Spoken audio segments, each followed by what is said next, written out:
오늘 뭐 먹었어요? 내게 작은 관심을 보이는 아이가 있다. 선생님 오늘 뭐 먹었어요?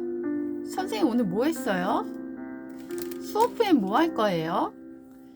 아무도 그런 걸 안 물어보는데 이 아이만 내게 관심을 보여주니 더 사랑스럽게 느껴진다.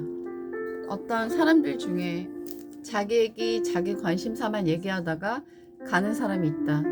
나에 대해서는 조금도 관심이 없고 자기자기하다 가는데 그 사람에게 정을 느끼기는 어렵다. 사람은 상호적이기 때문이다.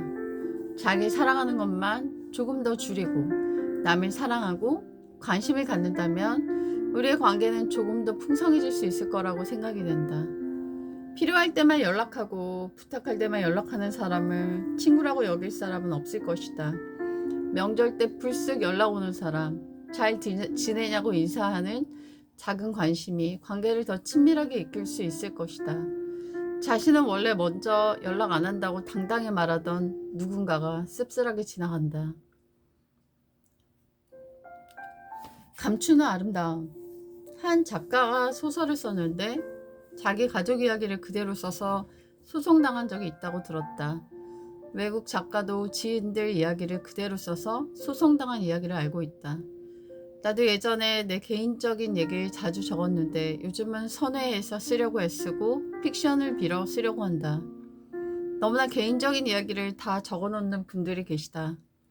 그럼 난 염려가 된다. 반말은 새가 듣고 낱말은 쥐가 듣기 때문이다. 이 말들이 어떤 경로로 글 속에 등장하는 사람들에게 전달될지 걱정이 된다. 정치인들도 유튜버들도 말로 인해 소송당하는 것이 한두 번이 아니다. 나도 맘카페가 당신의 일기장이냐고 하는 말을 들은 적이 있다. 난 적나라한 걸 쓴 적이 없는 것 같은데도 그런 비판을 받은 적이 있다.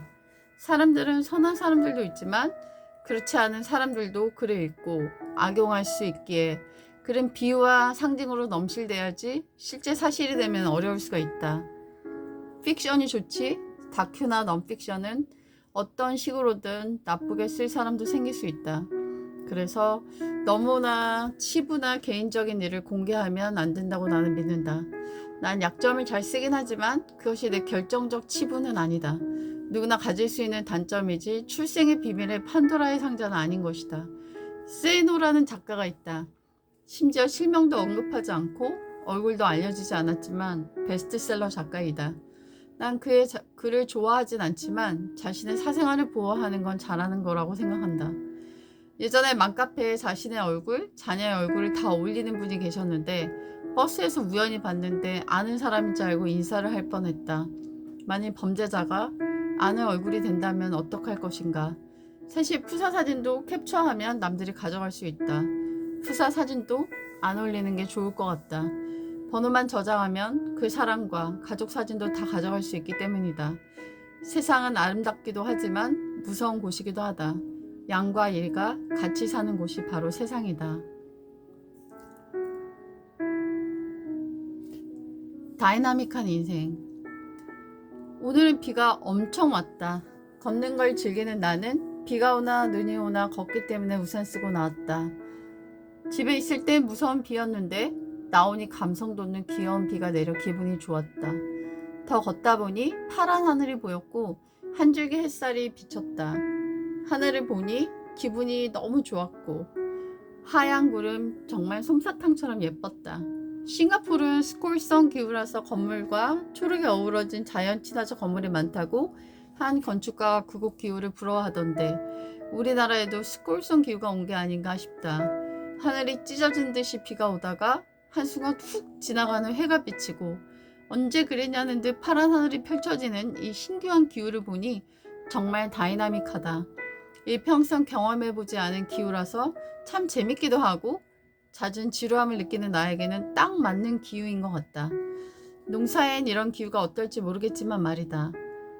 인생도 그런 것 같다. 전혀 생각지도 못했던 일들이 펼쳐지니 말이다. 비가 몹시도 인생에 오더니 한 줄기 빛이 비치고 오색 찬란한 무지개가 뜨더니 파란 하늘이 이다지도 상큼한 것이 인생이기에 너무 웃을 것도 너무 울 것도 없을 것이다.